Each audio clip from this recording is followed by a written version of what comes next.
नमस्कार, स्वागत है आप सभी का सिलसिला बाजारों का में। मैं हूं आपके साथ अखिलेश राठी और आज हम सिलसिला बाजारों का में चर्चा करने जा रहे हैं एग्री और नॉन एग्री कमोडिटीज के बारे में। हम जानेंगे कि आज किस कमोडिटी में क्या करके चलना चाहिए जिससे कि मुनाफा कमाया जा सके और नुकसान से बचा जा सके। तो हमेशा की तरह ही हम सबसे पहले शुरुआत करने जा रहे हैं यहाँ पर नॉन एग्री कमोडिटीज से। नॉन एग्री कमोडिटीज में हम सबसे पहले चर्चा कर रहे हैं सोने और चांदी से। तो सोने चांदी में हमने बीते सत्र में देखा कि घरेलू और अंतर्राष्ट्रीय बाजार में सोना और चांदी में काफी ज्यादा उठापटक देखने को मिली। सोने और चांदी काफी ज्यादा उठापटक के साथ बंद होते हुए नजर आए थे। एक तो अमेरिका में जो अनएम्प्लॉयमेंट का भत्ता मांगने वाले जो लोग हैं उनकी आबादी उनकी जो रेशियो है वो ज्यादा बढ़ गया, जिसकी वजह से सोने और चांदी की कीमतों पर भी एक सपोर्ट मिलता हुआ नजर आया। वहीं फेड रिजर्व की बात करें तो फेड रिजर्व की जो ब्याज है उनमें कोई बदलाव देखने को नहीं मिला है, जिसकी वजह से एक सोने और चांदी की कीमतों पर भी सपोर्ट मिलता हुआ नजर आ रहा है। निचले स्तर पर उनमें एक रिकवरी देखने को भी मिली थी। वहीं बीते सत्र में काफी ज्यादा उठापटक का माहौल बना हुआ था सोने और चांदी के अंदर। वहीं बात करें अगर आज की, तो आज अंतरराष्ट्रीय बाजारों के अंदर सोना और चांदी दोनों ही लाल निशान के साथ ट्रेड करते हुए नजर आ रहे हैं। आज सोना अंतरराष्ट्रीय बाजार में लगभग $1850 के लेवल पर कारोबार करता हुआ नजर आ रहा है। वहीं चांदी भी $25 के दायरे में ही कारोबार करती हुई नजर आ रही है। हम जानेंगे अब कि सोने और चांदी में क्या करके चलना चाहिए जिससे कि मुनाफा कमाया जा सके और नुकसान से बचा जा सके। इस वक्त हमारे साथ जुड़ी है रूपा मेहता जी, आइए उनसे जान लेते हैं। रूपा जी, बहुत बहुत स्वागत है आपका मार्केट टाइम्स टीवी पर। जी शुक्रिया। रूपा जी, जैसे कि हमने बीते सत्र में देखा कि सोने और चांदी काफी ज्यादा उठापटक के साथ कारोबार करते हुए नजर आए और बंद हुए, घरेलू बाजारों में भी और अंतर्राष्ट्रीय बाजारों में भी। तो वही क्या आज भी ऐसा ही कुछ माहौल देखने को मिल पाएगा? देखिए, सोने और चांदी के अंदर अभी भी बाजारों के अंदर जो है काफी उठापटक देखने को मिल रही है और आगे भी जो है एक्सपेक्टेड है कि इसी तरीके का बाजार रिएक्ट करता हुआ दिखाई दे सकता है। तो मुझे लगता है कि long term point of view से बाइंग की जा सकती है, लेकिन शॉर्ट टर्म प्रोस्पेक्टिव से अभी वेट करना चाहिए, क्योंकि अभी भी बाजारों के अंदर दबाव जो है वो बना रह सकता है। जब तक गोल्ड $1820 का लेवल ब्रेक नहीं करता तब तक बहुत ज्यादा डाउनसाइड एक्सपेक्टेड नहीं है। और $1820 के आसपास एक अहम सपोर्ट अगर उसको ब्रीच कर देता है तो फिर 1780 तक नीचे लुढ़क सकता है। जी वही रूपा जी, अगर बात करें घरेलू बाजारों में की, तो क्या घरेलू बाजार में भी अंतर्राष्ट्रीय बाजार में जो गिरावट का असर है वो भी पड़ता हुआ नजर आएगा? देखिए बिल्कुल, जो अंतर्राष्ट्रीय बाजारों में जिस तरीके की हैपनिंग्स देखने को मिल रही है उसी का ही इम्पैक्ट जो है वो सोने और चांदी की कीमतों के ऊपर आता हुआ दिखाई दे रहा है।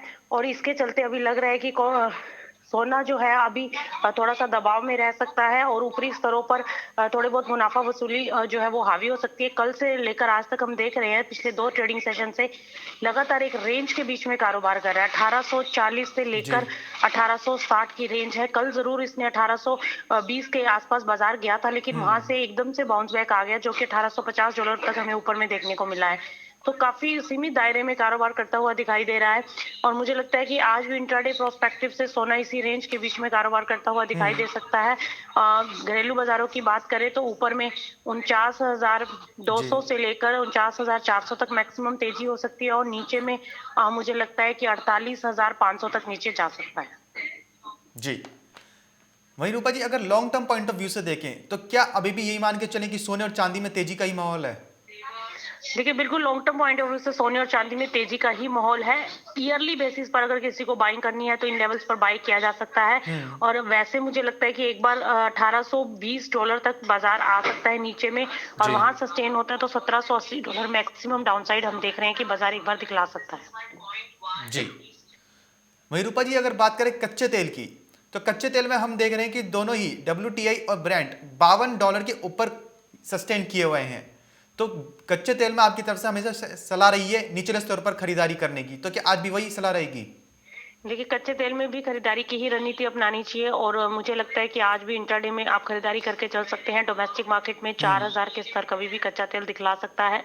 सेम एज इट इज अगर हम विदेशी बाजारों की बात करें तो $55, जैसे कि मैंने पहले भी टारगेट दिया हुआ है कि WTI $55 के आसपास ऊपर जा सकता है, तो वही लेवल्स अभी भी एक्सपेक्टेड हैं कि मार्केट दिखला सकता है। इसलिए निचले स्तरों पर खरीदारी की ही रणनीति अपनानी चाहिए और जिस तरीके से यूएस के अंदर स्टॉक हमने गिरते हुए देखे हैं उसका भी एक इम्पैक्ट जो है वो कीमतों के ऊपर आया है और ओवरऑल ट्रेंड जो है अभी भी बुलिश है। कच्चे तेल का बाय ऑन डिप की स्ट्रेटेजी लेकर चला जा सकता है। 4000 के टारगेट हमें जल्द ही देखने को मिल सकते हैं। जी। वहीं रूपा जी अगर बात करें बेस मेटल्स की, तो बेस मेटल्स में हमने एक अच्छी खासी रैली निकलती हुई देखी, आपके सारे लेवल्स भी अचीव होते हुए नजर आए। अब यहां से बेस मेटल्स में आज के लिए क्या लेवल्स रहेंगे? बेस मेटल्स में भी आज के लिए इंट्राडे प्रोस्पेक्टिव से आपको बाइंग की ही रणनीति अपनानी चाहिए और मुझे लगता है कि आज भी बेस मेटल जो है वो अपसाइड मोमेंटम में रह सकते हैं। और स्पेशली अगर हम बात करें कॉपर की, तो कॉपर वापस से आज हमने देखा है कि वापस से तेजी पकड़ता हुआ नजर आ रहा है कल के गिरावट के बाद। जी। और अभी भी 614 615 पर ट्रेड करता हुआ दिखाई दे रहा है। तो मुझे लगता है कि यहाँ से अभी भी अपसाइड मोमेंटम है और 620 से लेकर 640 तक के स्तर देखने को मिल सकते हैं। तो इस रणनीति के तहत इसमें बाय ऑन डिप की स्ट्रेटेजी ले सकते हैं। लेकिन जो स्टॉप लॉस रहेगा वो 620 का स्टॉप लॉस लेकर हम चल सकते हैं। जी। वहीं रूपा जी बात करें अगर नॉन एग्री कमोडिटीज की, तो नॉन एग्री कमोडिटीज में ऐसी कौन सी कमोडिटीज रहेंगी जो आज के लिए प्रॉफिट सबसे ज्यादा दिलवा सकती हैं? देखिए, नॉन एग्री कमोडिटीज की बात करें तो मुझे लगता है कि आज भी सोने चांदी में ऊपरी स्तरों पर बिकवाली की जा सकती है। जी। तो जैसे कि रूपा जी ने बताया कि नॉन एग्री कमोडिटीज के अंदर सोने और चांदी में आप ऊपरी स्तरों से बिकवाली करके चल सकते हैं। वहीं कच्चे तेल के अंदर, क्रूड के अंदर निचले स्तर पर खरीदारी के मौके ढूंढने चाहिए और निचले स्तरों पर खरीदारी करके चलना चाहिए। तो ये तो बात करी थी हमने नॉन एग्री कमोडिटीज की।